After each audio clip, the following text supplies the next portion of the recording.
Assalomu alaykum hurmatli viloyatimiz aholisi va mehmonlari. Barchamiz kutayotgan Yangi yil bayrami yaqinlashib kelmoqda. Shu munosabat bilan viloyatimizning 24 ta joylarida bayram tadbirlari o'tkazilishi rejalashtirilgan.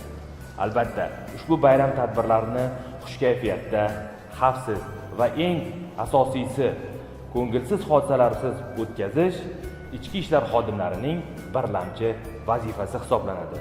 Shu sababli bayram tadbiri davomida fuqarolarning xavfsiz harakatlanishi hamda tirbandliklarni oldini olish maqsadida shahar tuman hokimliklarining tegishli farmoyishiga asosan 19 ta bayram o'tkaziladigan joylarga tutash bo'lgan ko'chalarda 2026-yilning 12-yanvar kuniga qadar transport vositasi harakati cheklanadi.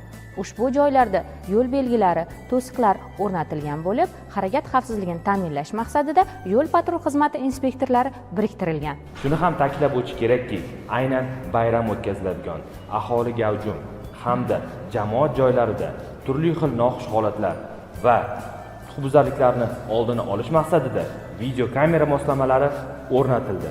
Hurmatli fuqarolar, mavjud vaziyatlarni inobatga olgan holda aylanma ko'chalardan harakatlanishingizni hamda ichki ishlar organlari xodimlarining qonuniy talablariga bo'ysunishingizni so'rab qolamiz.